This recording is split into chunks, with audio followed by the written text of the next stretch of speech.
It's amazing to think about how Jordan came into my life. He was just 7 years old when my husband and I brought him home from the shelter, a quiet boy with wide eyes that always seemed to be searching for something. At the time, doctors assured me that I would never be able to have children of my own. Jordan was the answer to the aching emptiness in my heart, and I loved him as much as any mother could. But life, as it often does, decided to take an unexpected turn, and I found myself staring at a positive pregnancy test. It was a miracle, or so I thought. My husband didn't see it that way. He left when I was 5 months along, overwhelmed by the prospect of raising 2 children. His departure should have crushed me, but Jordan didn't let me down. He did things I never could have imagined and became my strength when I had none. Now, 7 months into my pregnancy, I see him differently, not as the boy we brought home, but as a young man. At 17, Jordan has grown into a man who commands attention without effort.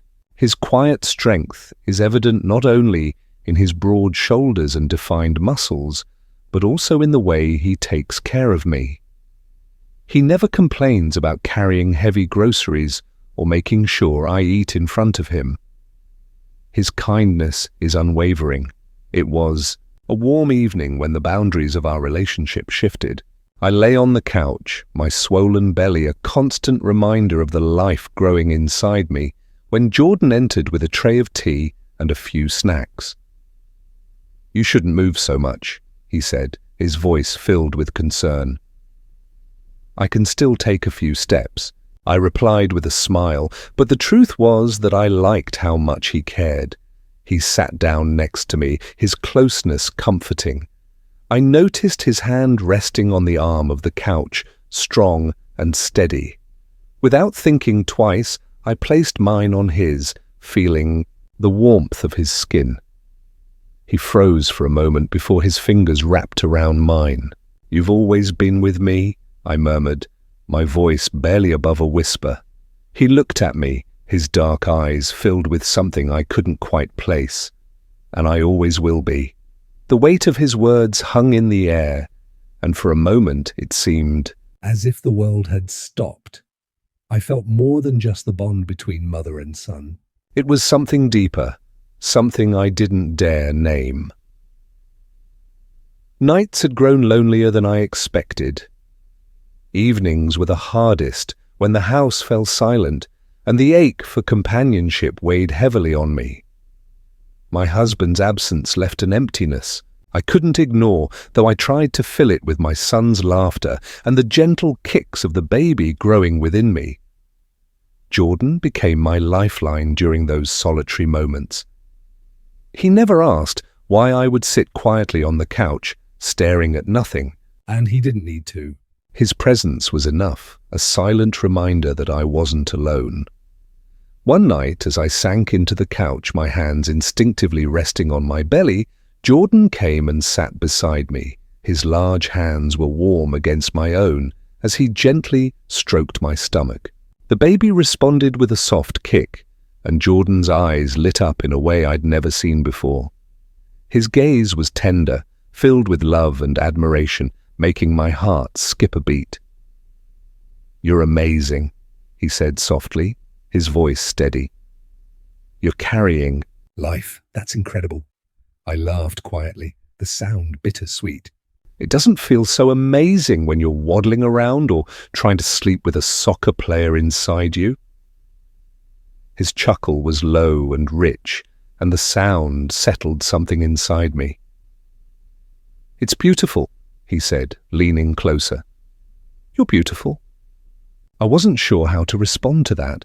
It had been so long since anyone had looked at me that way, let alone said such things. My cheeks flushed, but before I could overthink it, he shifted closer and pressed his ear gently against my stomach. "What are you doing?" I asked, bemused. "Listening," he replied. "Maybe the baby's trying to tell me something." I couldn't help but smile, even as my breath caught at how close he was. His warmth radiated through my thin nightgown, and I rested a hand on his head, my fingers trailing through his dark hair. The intimacy of the moment felt natural, even as it blurred the line between what we were and what we could be. That night, Jordan seemed off. After dinner, he disappeared for a while, but when I went to check on him, I found him standing by the window in his room, staring out into the night. His silhouette was framed by the moonlight, and I noticed the tension in his broad shoulders. "Jordan?" I asked softly, stepping into the room. "Are you okay?" He turned quickly, as if startled, and gave me a small smile. "Just thinking." I walked closer, concern etched on my face. "What's wrong? You've been so quiet tonight." He hesitated, then shook his head. "It's nothing, really." "Come on," I pressed gently. "You've been my rock these past few months. Let me be here for you too." He seemed to consider this for a moment before letting out a sigh. I just felt overwhelmed. I don't know why. "Come to my room," I said instinctively. "You need rest." At first, he hesitated, but then he nodded. A short while later, we lay on the bed, the space between us small. He rested his head near my stomach again, and I could feel his breath against my skin. My hand found its way to his hair, stroking it softly as he relaxed under my touch. "You're incredible, you know that?" he murmured after a long silence. "Jordan," I began, but the words faltered.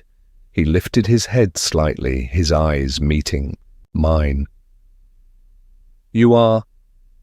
I don't know what I'd do without you." My heart swelled at his sincerity. "I could say the same about you. You've kept me going." His gaze lingered on mine, and I felt something shift between us, an unspoken connection that had been building for weeks. Before I could process it, he leaned in closer, his lips brushing softly against mine. The kiss was hesitant, as if he was testing the waters, but it sent a shockwave through me. He pulled back, stunned. "Jordan, I'm sorry," he said quickly, sitting up. His cheeks were flushed, and he looked anywhere but at me. "I didn't mean to." "It's okay," I interrupted, though my voice trembled. I wasn't sure if I was reassuring him or myself. The truth was, I didn't know how to feel about what had just happened, but I couldn't deny the warmth his kiss had left behind, nor could I ignore the way my heart raced when his eyes met mine again. We sat in silence for a long moment, the weight of what had just occurred hanging between us. Finally, I placed a hand on his arm, squeezing gently. "You're not alone, Jordan," I said softly. "Whatever you're feeling, we'll figure it out together." He nodded, his shoulders relaxing slightly, though his expression remained uncertain as he lay back down, resting his head against my stomach once more. I realized how deeply our lives had become intertwined. What this meant for us, I didn't yet know, but I couldn't deny that the bond we shared had grown into something far more complex than I had ever anticipated. Jordan's breathing slowed as he drifted off beside me, his arm lightly draped over my waist. The room was still and quiet, save for the faint sound of his breath and the occasional kick from the baby inside me. Yet I couldn't sleep. My thoughts were a swirling mess, a tangle of emotions and questions I wasn't ready to face. The kiss lingered in my mind, replaying over and over like a melody I couldn't shake. It wasn't just the act itself, but the way it made me feel seen, cherished, desired. Feelings I hadn't allowed myself to experience since my husband had left. That ache, that loneliness that had settled so deeply into me was now stirred awake, uncoiling like a dormant flame. I turned onto my side, careful not to disturb Jordan, facing the wall. I rested a hand on my stomach, feeling the gentle movements of the baby. A smile touched my lips at the reminder of this new life growing within me. But as my thoughts wandered back to the kiss, my hand began to drift lower. It was as if my body had its own will, searching for a release from the tension that had been building inside me. Closing my eyes, I let my fingers move slowly, exploring the soft curves of my belly and further down where warmth pooled and my breathing quickened. I was mindful of every sound, every shift of the mattress beneath me as I sought the solace my thoughts denied me. My lips pressed together to stifle any noise, though the intensity of the moment made it harder to stay silent. I reached the peak with a quiet, shuddering breath, my body trembling as the waves of release washed over me. For a moment, I lay still, my breathing heavy, the heat fading as quickly as it had come. Guilt threatened to creep in, but I pushed it aside. I was human, and after everything I'd been through, I refused to feel shame for seeking comfort in a world that had often felt so cold. Morning came too quickly, the sunlight filtering through the curtains and casting a soft glow over the room. Jordan was beside me, his arm tightening briefly around my waist before he opened his eyes. "Good morning," he murmured, his voice thick with sleep. "Good morning," I replied softly, turning to face him. His hair was tousled, his expression still up, gentle with a haze of waking up. He sat up, stretching, and then turned his focus to me. "How are you feeling? Did you sleep well?" I nodded, though it wasn't entirely true. "I'm okay, just a little stiff." "Here, let me help you," he said, already moving to get out of bed. He extended a hand to me, his grip firm and steady as he helped me to my feet. His other arm slipped around my waist to support me as we made our way downstairs, his touch so natural, so careful. I marveled at him as we descended the stairs, his strength and care evident in every step. He didn't let me rush, making sure I felt secure with each movement. When we reached the bottom, he gave me a small, boyish grin. "You sit down," he instructed, guiding me to the couch. "I'll make breakfast. You need to take it easy." I raised an eyebrow, amused. "You're cooking? That's a surprise." He laughed, rubbing the back of his neck. "Hey, don't underestimate me. I've picked up a few tricks." I watched him as he moved into the kitchen, pulling out pans and ingredients with a confidence that made me smile. He wasn't the boy I'd brought home all those years ago. He was a young man now, someone who had stepped up in ways I hadn't anticipated. The sound of sizzling eggs and the smell of fresh coffee filled the house, and I couldn't help but feel a sense of warmth I hadn't experienced in a long time. Jordan emerged a short while later, balancing a tray with plates of scrambled eggs, toast and fruit. He set it down on the coffee table and handed me a plate. "Voila," he said with a mock flourish. "Breakfast courtesy of Chef Jordan." I laughed, taking the plate from him. "You've outdone yourself." He sat beside me, his smile softening as he watched me take my first bite. The food was simple but delicious, and I couldn't help but feel impressed. "You've grown up so much," I said after a moment, my voice tinged with emotion. "I don't know what I'd do without you." His gaze met mine, sincere and steady. "You don't have to. I'll always be here." The weight of his words settled over me, and I felt a lump rise in my throat. How had I gotten so lucky to have him in my life? Despite the challenges and the unexpected turns, Jordan had been my constant, my anchor. I reached over and placed a hand on his, squeezing it lightly. "Thank you for what?" he asked, tilting his head slightly. "For everything," I replied, my voice barely above a whisper. The day unfolded gently, wrapped in the quiet warmth of Jordan's care. He stayed close, always finding reasons to hover nearby, whether it was bringing me a glass of water or making sure I didn't strain myself. Every small gesture was accompanied by a compliment. "You're glowing today," he said as I reclined on the couch, resting after breakfast. His voice was soft, but there was a spark in his eyes that made my heart skip. "Carrying a life suits you."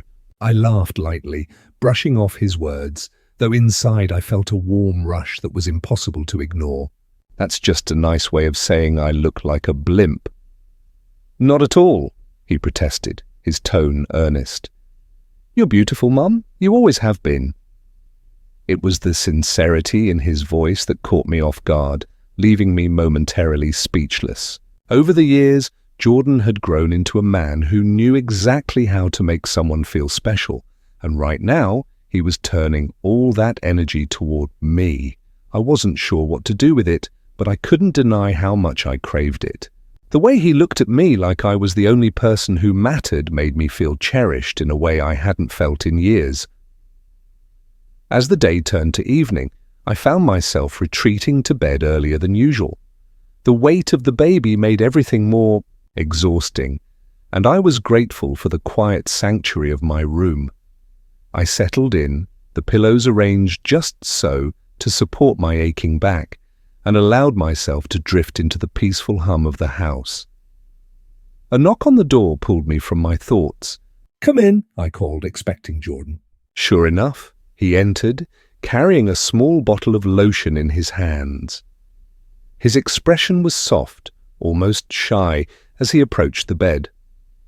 I thought he hesitated, rubbing the back of his neck. "I thought you might like a massage. You've been saying how sore you are, and I figured it might help you relax." I blinked at him, surprised by the offer. "You don't have to do that, Jordan." "I know," he said quickly, stepping closer. "But I want to. Let me take care of you." The sincerity in his voice left me with little room to argue. "All right," I said softly, shifting to lie on my side. "Thank you." He pulled up a chair and sat beside me, his hands warm as they rested on my shoulders.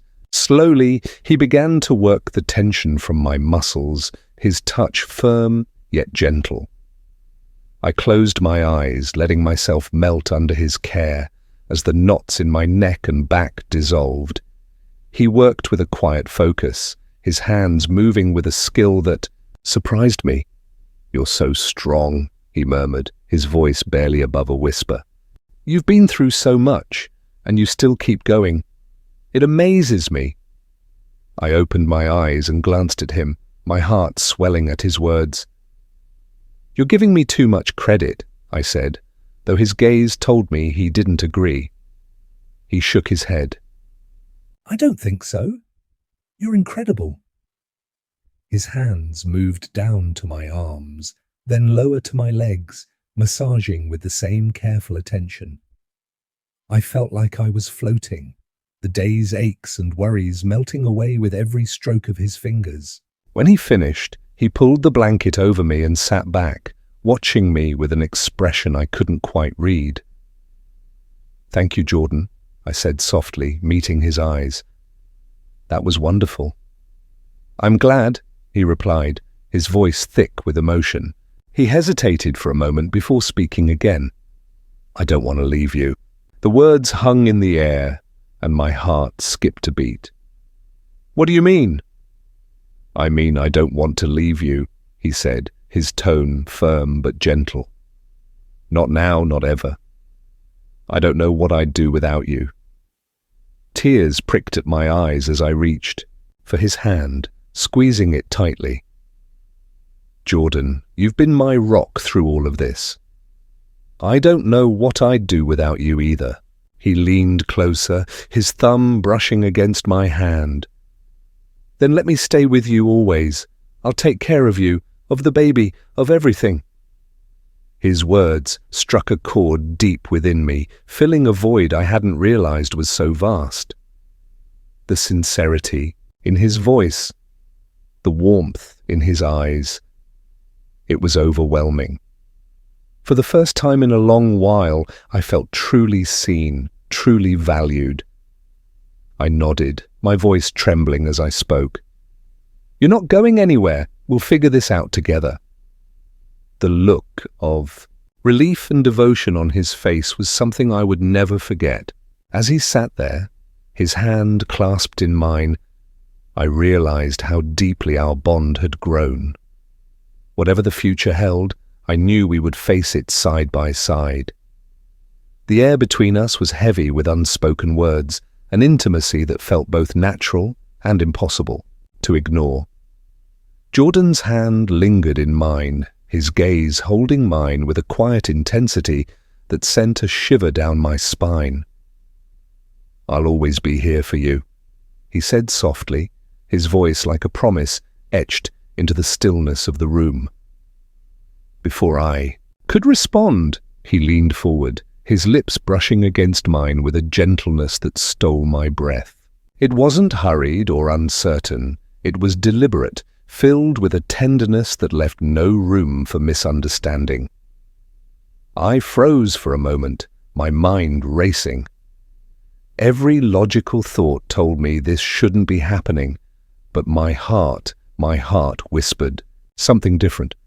I couldn't deny the warmth his kiss stirred, the comfort and connection I'd craved for so long. Slowly, I found myself responding, my hand resting on his cheek as I returned the kiss, the weight of the moment pressing down on us both. When we finally pulled apart, his forehead rested against mine, his breath warm and steady. "I'm sorry," he murmured, his voice tinged with vulnerability. "I didn't mean to cross a line." "You didn't?" I whispered, my voice barely audible even to myself. "Jordan, He pulled back slightly to look at me, his dark eyes searching mine. "You don't have to say anything," he said quickly, his tone laced with determination. "I just need you to know if you ever need anything at all, I'll be here. I'll do whatever it takes to make you happy." My chest tightened at his words, the sheer earnestness of them leaving me momentarily speechless. "Jordan, you've already done so much. You don't have to." "I want to," he interrupted, his voice firm but gentle. "You mean everything to me. I don't care what it is or what anyone else might think. I'll take care of you. I'll take care of us." There was no mistaking the sincerity in his words. His hand cupped my cheek, his thumb brushing against my skin in a way that made my heart ache. The tenderness in his touch, the way he looked at me like I was the only person in the world, it was overwhelming. I swallowed hard, my mind a storm of emotions. "Jordan, it's complicated." "I know," he said quietly. "But that doesn't change how I feel. I'll wait as long as you need, and I'll never push you for anything. But I need you to know that I'm here. Always." Tears welled in my eyes, unbidden but unstoppable. "You're so much more than I ever deserved," I said, my voice trembling. He smiled softly, leaning in to press a kiss to my forehead. "You're everything I ever need." For a while, we sat in silence, the weight of the moment settling between us like a delicate thread that neither of us dared to break. His hand stayed in mine, his presence grounding me in a way that I hadn't felt in years. When he finally stood to leave, his movements were slow, reluctant. "Get some rest," he said, his voice low and soothing. "I'll be right outside if you need anything." "Jordan," I called softly as he turned to go. He stopped, looking back at me with a question in his eyes. "Thank you," I said simply, the words heavy with everything I couldn't yet express. His smile was small, but full of warmth. "Always." As the door closed softly behind him, I lay back against the pillows, my thoughts racing. The lines between us had blurred in ways I hadn't anticipated, and while it scared me, it also filled me with a strange sense of peace. Whatever this was, whatever it could become, I knew one thing for certain. I wasn't alone anymore, and for the first time in a long time, that was enough.